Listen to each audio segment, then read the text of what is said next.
a pénzrendszerben még a mai napig ugyan meggyengült formában, de a dollár a világvaluta. Hogyan születik a dollár, és azonnal látni fogja mindenki, hogy itt valami nincs rendjén.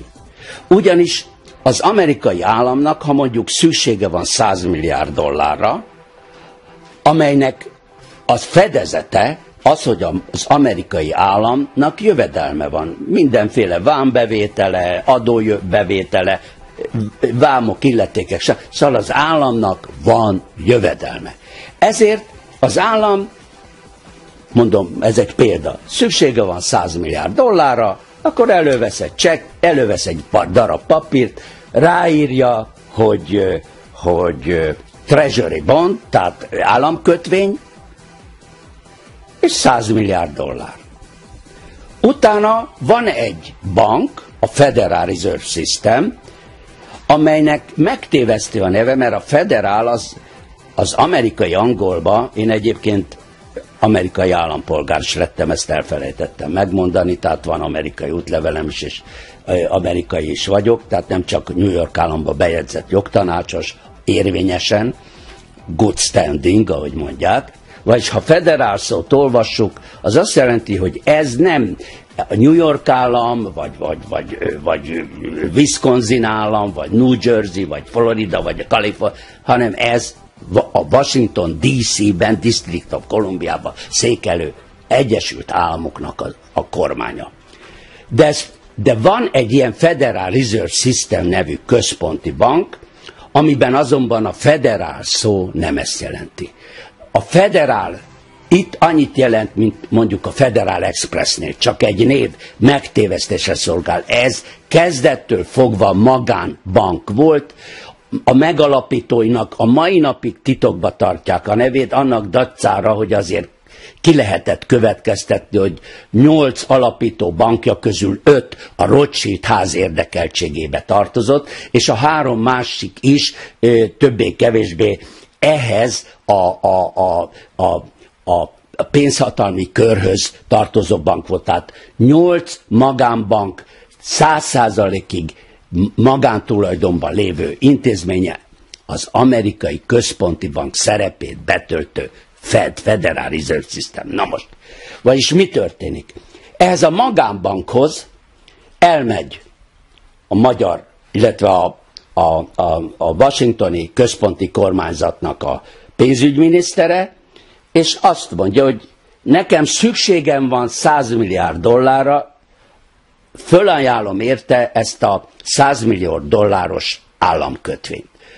Akkor a Federal Reserve, amelynek nincs, hát valamennyi pénze van, de nincs 100 milliárd dollárja, az vesz egy papírt, ráírja, hogy Federal Reserve check, és ráírja, hogy 100 milliárd dollár. De az a 100 milliárd dollár abban a pillanatban a semmiből, a levegőből jött létre, amikor kitöltötte ezt a kötvényt. Nincs meg neki az a pénz. Ez egy levegőből előállított fiktív pénz. Na de a két papírt kicserélik. A kormány, az állam képviselője megkapja a csekket, a Federal Reserve csekket, a Federal Reserve pedig megkapja az államkötvényt, a Treasury bondot. És akkor két papír ki lesz cserélve.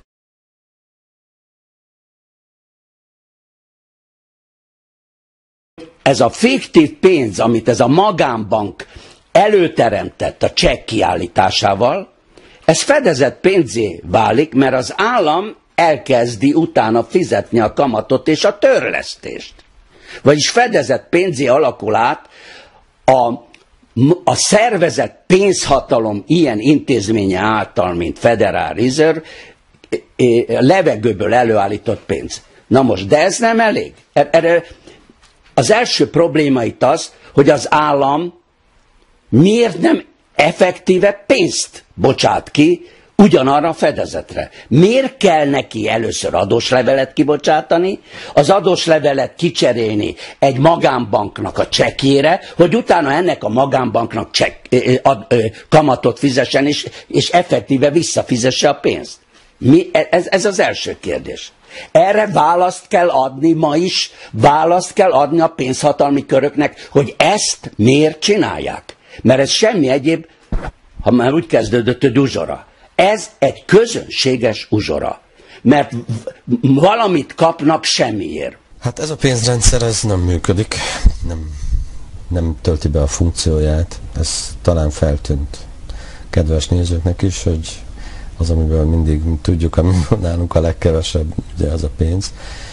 És ez valahol igaz is. Tehát a családoknál, háztartásoknál mindig pénzhiány van, szűkösség van, tisztelet a kivételnek, de azért az átlag család általában Magyarországon, de nem csak Magyarországon, hanem világszerte pénzhiánnyal küzdik. Most ez a pénzhiány, ez nem véletlen, maga a rendszer ilyen, így lett kialakítva, hogy pénzhiány legyen.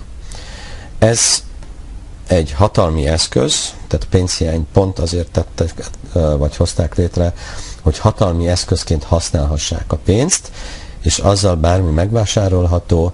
Nem az elszámolásról van szó, nem a gazdagságról van szó, hanem arról, hogy egy pici, szűk elit uralva a pénzkibocsátás monopóliumát, uralja az egész világ pénzügyeit, és ezáltal uralja az egész világot.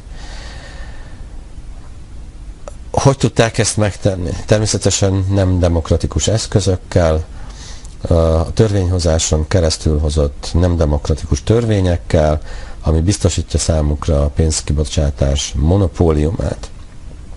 Anélkül, hogy mélyebben belemennék ennek a technikai megvalósításába, rögtön azzal kezdem, hogy létrejött egy nagyon érdekes dolog a virtuális valóságban, a kibertérben, a számítógépeken, az interneten, a hálózaton, ahol most már demokrácia uralkodik, és ezt a demokráciát kihasználva emberek létrehoztak olyan belső elszámoló rendszert egymás közt, amit nem ural ez a jelenlegi pénzügyi háttérhatalom. Ezeket a devizákat cryptocurrency-nek angolul, vagy kriptodevizáknak hívják. A lényegük az, hogy nincs monopólium, tehát az egész rendszer nem személyhez kötődik, nem lehet ellenőrizni, nem a törvényeken belül, de még csak nem is törvényen kívül működik, hanem azok felett. A demokratikus virtuális térben emiatt nem is uralható, nem tehető tönkre, és mindenki, aki részt vesz benne, ellenőrizheti az összes funkcióját ennek a rendszernek.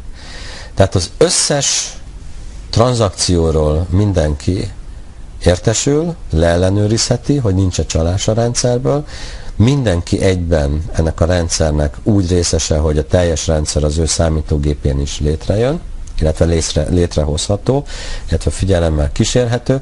Ezáltal azt a bizalmi válságot, amit az eddigi megoldások hoztak, ez ezzel áthidalja. Tehát van megoldás, igenis. Itt van az új megoldás, a jelenleg még nem ellenőrzött virtuális térben valóban működik a pénzügyi demokrácia.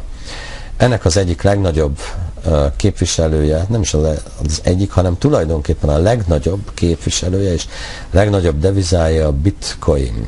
Aki még nem hallott róla, nyugodtan nézzen utána, fent van a Wikipédián, az interneten rengeteg hír, illetve cikk foglalkozik vele.